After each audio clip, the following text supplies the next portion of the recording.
Hello, welcome back to our next episode of Saturn Sirens. We're going to be talking about asteroids today. I just want to go over a few things first. We have TikTok, so if you want to check us out on TikTok, mine is Sticks and Stones Astrology, and Mary's is, what is yours, Mary? Astro Babe 89. And she's always doing lives, so you can always jump in on her lives. And also, we have a Discord. No one has joined it yet, but we will keep talking about it until people start joining it. We're gonna have a community of astrology lovers, and we're gonna talk about astrology all day. So join the Discord. It's called Saturn Sirens. And also, you can find these episodes for this podcast on Spotify as well as YouTube. And I also have a couple YouTube courses. They're for astrology beginners. So if you want to look into that, or if you have a question, you can look and see if I've addressed it in any of the videos. And you can leave comments about what you want to learn more about. But yeah, we're going to talk about asteroids today. So take it away, Mary. Okay, so asteroids. Well, there are thousands of them. There's so many on astro.com, so you could always go there and experiment with them.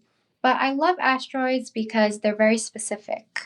So they basically show how the person feels about you in synastry. They also can tell you more about yourself and your inner psychology in your own natal chart. Another cool thing about asteroids is you can look up asteroids for people's names that you have in your life. So there are many of the names out there that have their own asteroid. So, for example, like my asteroid Mary is conjunct my sun. My husband's asteroid Matthew is conjunct his sun. So it's pretty cool like that. It just kind of proves that astrology is crazy accurate, and I encourage you to look that up. I also have my son Oliver's name conjunct an asteroid called Amor. It's asteroid number 1221, and it's one of my favorite ones. It represents unconditional love, kind of like the love that a parent has for their child. So it's like the highest vibration of love, that asteroid Amor. But there are many, many love asteroids. There are sex asteroids. There are also darker asteroids, which we can get into too. We kind of talked a little bit about the love asteroids, so maybe we should talk a little bit about the darker asteroids Yeah, first. let's do it. So, some of the darker ones are Nessus, which is an asteroid about abuse. It represents where we have a tendency to abuse others or even get abused. And if it's in retrograde in your chart, it's turned inwards. So it's almost like where you have a tendency to kind of self abuse. So take a look at it in your chart, and if it's like in the seventh house, it could mean that you attract partners who are abusive. In the fourth house, the abuse can come from family members. In the 10th house, it could be through like authority figures at work. So it's pretty interesting. Mine is in the 12th house in Scorpio, so I wonder if that means because the 12th house has to do with self undoing, self sabotage, so that could kind of mean that I sabotage myself. Yeah, I would read it that way too. Or just like abusive hidden enemies, even with the Yeah, 12th for sure. house. Even spiritual abuse. Yeah, exactly. We kind of talked about that with your whole religious trauma and stuff. Yes. So another one is Nemesis.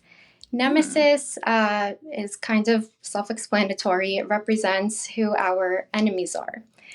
So whether they're hidden or out in the open, take a look at your nemesis placement and it can tell you who some of your hidden enemies are. So, like if it's in the third house, it could even be through your siblings or your neighbors. In the 11th house, it could be through friendships or like out in the community. So, that one's pretty key to look at too. Do you know the number? I'm not sure actually, but I'll I look it can up. look it up. I'll look it up. Another one also started with an N. We've got Nessus, Nemesis, and well, actually, let's talk about Sedna. Okay. Sedna is an asteroid. There are so many different definitions about it, and it kind of gets glamorized for some reason, but it's a pretty dark asteroid. Hmm. It represents betrayal by men.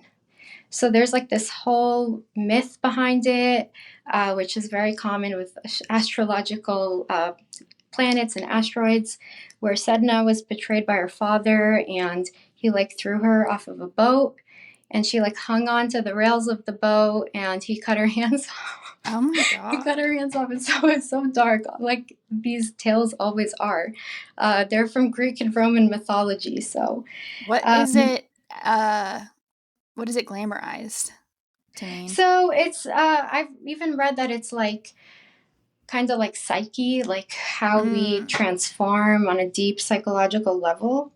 But it's definitely not a glamorous placement. It's especially cute to look at when it comes to synastry My because it nemesis is in a Aquarius. Are you my nemesis? is it what degree? 8. What? That's crazy Mhm. because my son is at 7. I'm definitely not He's your my enemy. enemy.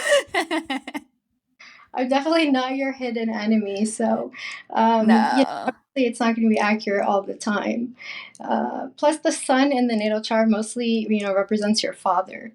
But so I'm looking at the definition of Sedna, and Okay, she's the goddess of sea and marine animals in mythology. fun. But it can kind of be glamorized where they say she is like that point of self transformation that you get to or something. But she basically represents where you attract betrayal, Hmm. especially by men. So, for that reason, it's a key asteroid to look at for women in their natal chart. Mine's at the 6th house at the 12th degree. Sixth house at the 12th degree, so it's Taurus. Taurus. Okay, so the third one that starts with an N is narcissist.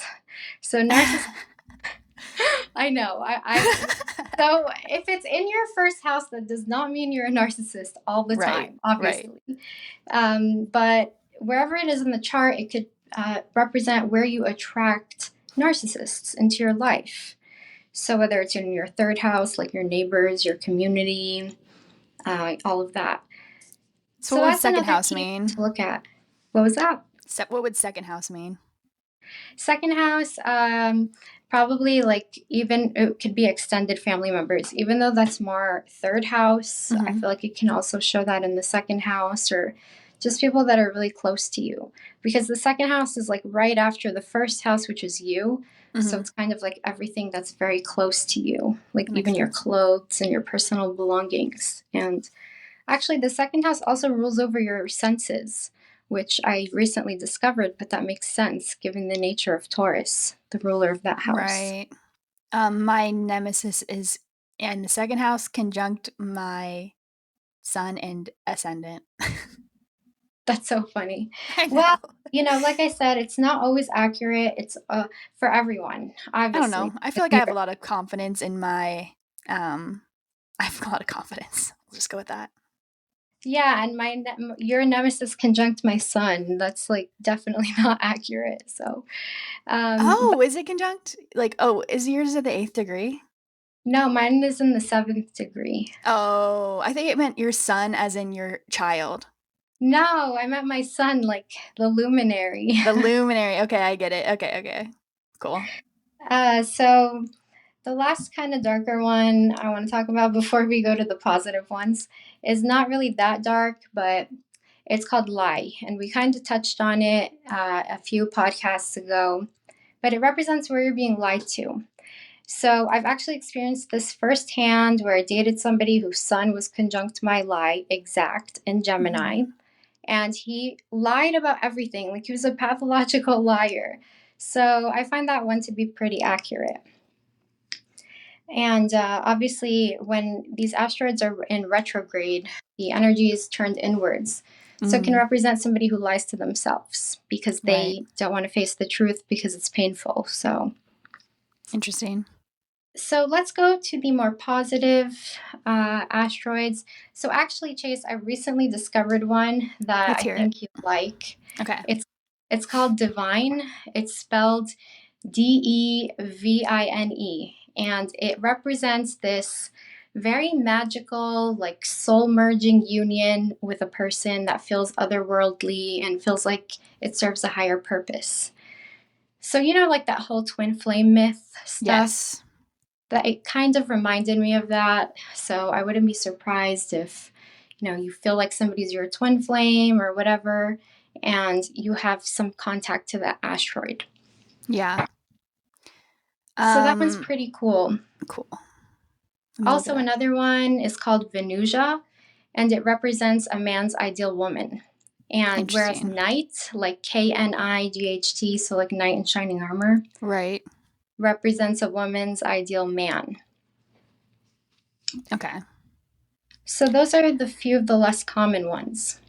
Mine's in Taurus, right next to my Sedna. That's funny. I actually have Sedna conjunct Eros in my chart. Oh, cool. So, but I feel like betrayal by men through sex, which, kind of sounds like my past. So, Yeah. but yeah, Eros, obviously, we've talked about many times, but Yes. it represents what we're erotically attracted to and what we find sexually irresistible. I use that one a lot. What else do we have here? Do you want to name a few? One of my favorite asteroids is Psyche. It talks about transformation. Mine's in Aquarius in the third house. So it's how we transform and helps us on our hero's journey. So in Synastry, it also speaks to how we transform each other. Interesting. There's also an asteroid, Lilith, which is different than the Black Moon Lilith, which is like a calculation. So that one's key to analyze. It can represent like your primal desires, and when it's contacted by synastry, it can even just represent this like animalistic type of attraction. It's number 1181. I have that one So in that one's Aquarius as cool. well. At the 0 degree, Where is it? third house, 0 degree. Oh, nice. So Sedna, going back to Sedna for a Okay. second, because I finally found what the definition is, and it says it's the weird outer limit of our consciousness, Hmm. which is going to stretch our concepts of reality. I feel like that's a very nice way to state Sedna, but Yeah. how do you get to that point though? Usually it's through Right. betrayal. So Oh, I would definitely classify it as a darker asteroid. yeah, for sure. So yeah, asteroids are pretty cool. Obviously, we know about Juno, which is the Marriage. marriage asteroid. What do you think marriage aspects, I mean, Juno aspects would mean platonically?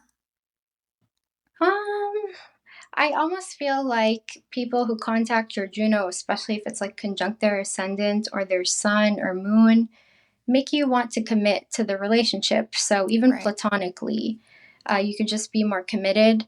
And speaking of commitment, the asteroid Vesta also represents what kinds of sparks that fire within us and where we're invested and what we're committed to.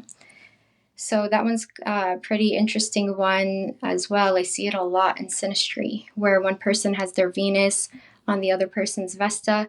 It's also linked to spiritual sex, which Mm. is weird because it's based on another myth that has to do with like the Vestal virgins, and they were like known for their purity. So it ties into spiritual sex, which I think is also kind of that, spiritual awakening that you could go through with another partner and like through intimacy. Mine is in the eighth house, which is hilarious. Well, then there you go. That's the epitome of spiritual sex, I feel like, in the eighth house. So I'm reading this book called Asteroid Goddesses, and I haven't read all of it, but I've read about Ceres and I've read about Pallas and Athene, yeah. Athene. The warrior And god. I haven't read about Vesta yet, but I will. Yeah, so let me know what you hear about that. But it's also called Hestia, like with an H, depending Okay. on, just like Ceres is also called Demeter. So they have like different names depending on whether it's the Greek myth or the Roman myth that it's based on, which is pretty cool. Like Juno is also Hera. I'm not sure if it's in Roman or Greek, but it's funny how they're all based on mythology, I though. know. It's so interesting. Well, they So represent the human archetypes, so right. that's why. But I read about Ceres, and then I looked at my chart, and I have Venus opposing no square series, but then I looked at my palace and it is only making positive aspects, and I related so much to her story. So she was born from Jupiter, like from a man, but really the only reason she was born from his head was because he swallowed whole her mother Yeah, while I know, she that was was so he funny. was pregnant with her. So it's like, oh wow, she came from a man, but she didn't. She just popped out of his head. Like She sprung she sprung forth from his he third didn't eye create of her. He just swallowed her and then she got out. Like he didn't birth her. He gets all the credit. the myths are so funny. Or even, like, the myth of Saturn, like, he ate his children. Oh god. So yeah, they can be pretty dark. I mean, they had Oh some, yeah. like, twisted humor back in the day. But I thought that it was interesting that like I don't really feel connected to like maternal energy. Like I kind of like am repelled by that, and I am more into like I was very close to my dad. Like I all that stuff. Like I'm a girly girl for sure, and I'm a girl's girl. I'm a feminist, but I don't know. I There's a part of me that is like repelled by that, and she also she she ended up doing some bad stuff. Like she was kind of a pick me, I feel like. I She heard I heard what? Pallas was like the feminist asteroid. No, she's I mean maybe to an extent, but she is the feminist asteroid because she was like um she was like in a man's world and she was like She was just rolling playing with the the boy. game like she was winning as a woman, but at the same time she did things like she killed Medusa because Medusa was raped. Well, she didn't kill her, but she had someone else kill her because Medusa was raped. And instead of being mad at the man who raped her, she like took it out on Medusa and then had her killed over it. Wow, that's very similar to Juno, who was the wife of Oh Jupiter and yeah, went after true. all of his affairs, like the women. So it's she was very jealous and stuff. And then this guy killed his mother, I think because she may have cheated on his dad. I'm not positive that was the story, but the mom did something bad, so the son killed her, and he was on trial over it. And they were saying, "You can't kill your mom. She literally birthed you." And she was like, the guy was like, "Well, Pallas didn't get born from a woman," and she was like, "Yeah, you're right." And then she voted in favor for his acquittal. Like, so even though I did more relate to her, I also think she kind of sucks, and she's not a girl's girl. That's so funny. I want to talk about Ceres Oh yeah, let's do it. because it's often misconstrued. So I also have Ceres opposite my moon, so kind of Okay, similar to yours. But I think that's even more challenging because Ceres is very tied into the moon. It true. represents how you feel nurtured. And Ceres also could be a darker asteroid. Well, first of all, when it's contacted in synastry, sometimes it can actually wreak havoc. Like when a woman is contacting a man's series, she can kind of remind him of his mom, and he Mm, can feel some type of repulsion. It's a killer of sexual attraction, basically. that She totally makes comes off as sense. too maternal. So that's something that most people don't know. Another thing with Ceres is it's a darker asteroid because the myth that it's based on is Ceres was the mother of Persephone, and Mhm, Pluto kidnapped Persephone and took her into the underworld. And Ceres was like depressed and refused because Ceres also rules over our crops. mhm. So Ceres refused to, do the crop thing, and people were starving. And Ceres went to Jupiter and begged for Persephone back. So Because another Jupiter was pretty the reason that he Jupiter allowed Pluto to take Jupiter her. is, or Zeus, whatever you want to follow, Greek or Roman mythology, was pretty bad. I mean, he He's was not a also like nice a man. huge player, major Casanova energy, and just like the biggest man whore that you can Yes. imagine. So Ceres, it not only represents how we're nurtured, how we also like feed ourselves and nourish our body, but also it's related to loss as well. Mhm. So it's kind of a darker asteroid. Speaking of darkness, when my dad died, I looked at the transits, and I don't remember what it was, but something was conjunct. I think it was Chiron was conjunct my series. Yeah, that makes a lot of sense. Yeah. Series definitely has to do with loss. I have it in my eighth house, and I've definitely dealt with themes of loss in general throughout my life. So it can be a darker asteroid. So you could really dive deep into asteroids, and I think reading about the mythology helps you understand the human Yes. archetype that it's based on. So we definitely recommend that. I think that book you're reading, isn't it by Demetra George? Yes. She has a pretty amazing selection of books that she's written about astrology, but I love the Asteroid Goddesses one because it's so informative when it comes to Mhm. the asteroids, and they're pretty cool. They're like planets, but they're more specific and you can really get into detail with them. She does her homework. Yeah, and I mean, we could literally talk all day about planets because there are so many of them. Right. You mean asteroids? Um, And another one, that we kind of touched on, but so many people have asked me about this one since the last podcast. Okay. With jazz.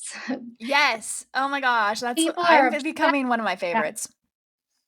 Yeah, so you're the jazz expert. I wouldn't say I'm the jazz expert, but I am its hype person. Like I'm like this one's more important than Eros, I think. You are the discoverer of jazz. Yeah, And I discovered it. so I have mine conjunct my husband's sun. He has his conjunct my psyche. So yeah, I want to hear about what people have their jazz in, and if they're actually attracted to that sign more than their arrow sign. Because I am for sure. I'm way more attracted to Leos than Sagittarius is. So we actually did a poll on TikTok and we got quite a few responses, like almost 100 responses from people asking them what sign they are always attracted to over and over again, and also what sign is attracted to them over and over again.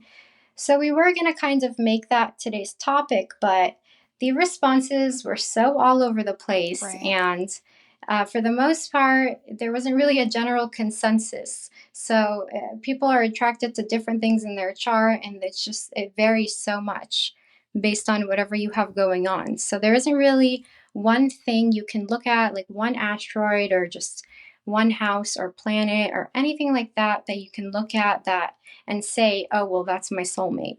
Right. Because we have so many of them. And sometimes, honestly, you're better off not knowing and you're better off just letting the universe surprise you. Yeah. So, it was pretty interesting. I was totally expecting like some type of response where we could at least find a general consensus and talk about that. But it was all over the place. Didn't you say a lot of people said about their seventh house? So with the seventh house, it was very hit or miss. Mm-hmm. Some people were attracted to that sign, but a lot of people were not attracted to that sign, but that sign was attracted to them. And I think it's because of the nature of the seventh house. So it rules over, your marriage partner, but also open enemies. So Mm-hmm. it's pretty interesting because many people that I know who are divorced, their spouse or their ex spouse is usually the sign of their seventh house. So I Weird. guess that's how that ties into open enemies. Well, doesn't the seventh house represent the first marriage? They say that. They say that the seventh house is the first marriage, the ninth house is the second marriage, and the 11th house is actually the third marriage. And they do the same with children, where they say that the fifth house is your first child, seventh is the second, and so on and so forth. But honestly, I really find that that's very inaccurate. Well, here, My first marriage, he let was me my tell Jupiter you. placement. Um, I heard that the seventh house could also represent if you were just engaged, but you didn't get married. Oh my God, that's so true, actually, Yeah. because mine is in Pisces, and my first boyfriend, we got engaged, and I was like Yeah. 16. It's just some Venus and Capricorn shit right there. We got, and he was a Pisces, and then I had to move, and we like lost touch. But that's actually pretty accurate for me, at least. Mm-hmm. I heard that, and I thought that's interesting. That's a plot I twist. know, but I definitely feel like my first marriage was the embodiment of my ninth house Which makes because sense because the first was the first engagement, then the I second was guess, your yeah, I first never really marriage. thought So what that one. would your current marriage be? Which house? Probably the 11th house. That's where his moon is. It's in Cancer, and I had my first child with him, and we have like a very nurturing type of bond, where I Nice. didn't have that with my other partners. Look at that. My ninth house, which was my first marriage, is in Taurus. I have Mars and Jupiter there, and basically, he was very materialistic, and he was very wealthy too, but that's kind of all he had to offer. So it was like the dark side of Taurus. So But I also accurate. had Sedna there, and I definitely felt like he betrayed me a lot with Mm, Sedna there.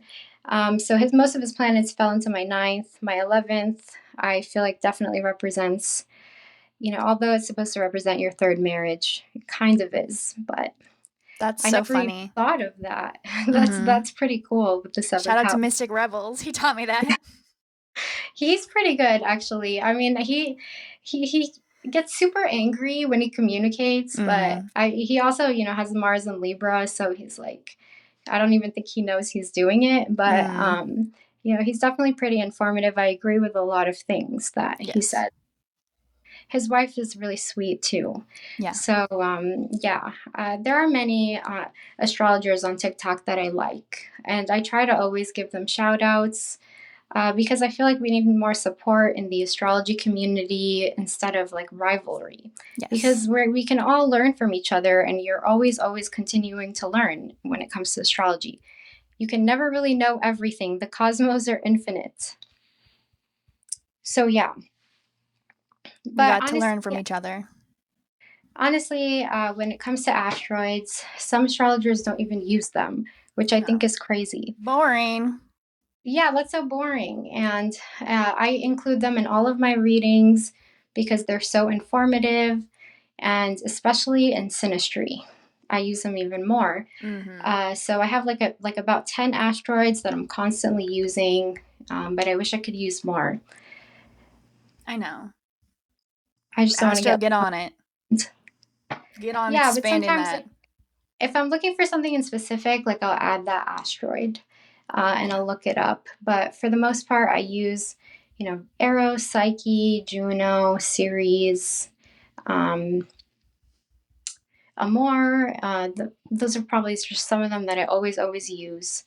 And I use Nessus, I use Sedna, and like a few others. So I just named like seven of them. So I don't really remember off the top of my head, but I have like about 10 that I'm constantly using for every reading. And those are like the key ones that give me the most info. I see a lot of synastry aspects with Psyche. Yeah, Psyche, the part of fortune. It's like kind of in the details when it comes to synastry. Yes. I feel like most people think Venus is the main ingredient to a good relationship, but asteroids are pretty powerful too. Even like Aphrodite, Mm-hmm. if you contact a man's Aphrodite, like your sun is conjunct his Aphrodite or an angle, he sees you as very beautiful, kind of as if it was Venus contacting your sun. So I like Sappho pretty too. powerful. Aphrodite, Venusia, even Hera, which is another one that's like Juno. There's also a bride and groom asteroid. I saw So that. those are pretty accurate too, because my groom asteroid is in the same sun sign as my first husband. Oh, weird. Yeah, so definitely look at those when it comes to synastry. There's a lot. You could really experiment with them. You can go crazy with them. There's a bunch about astrology, like Astro Wizard, Yeah. which is kind of a funny name, but it points to knowledge of astrology. There's another one about astrology, astronomia or something like that. I'm There's a not couple sure, of but them. there's a bunch of them that start with astro, and they are tied into astrology. So those are pretty cool. Yeah, you can really look up anything. There's this huge database on astro.com where you just scroll through a list of thousands of asteroids. So they're all in alphabetical order. I like Aura too. Aura is a great one. Talent. Fama. Talent. There are so many. Honestly, I feel like after this podcast, I'm going to be like, I should have said this one. I should have said Right. that one. But there's just so many. So, yeah, they're pretty cool, and I encourage everybody to use them. Yes, and let us know which ones are your favorite. And that's where we're going to wrap it up today. And join our Discord, guys. Join us on TikTok. We're basically talking about astrology on there all day. So if you're an astrology lover, check us out. Join the club. Yep. All right. Bye. Bye, guys.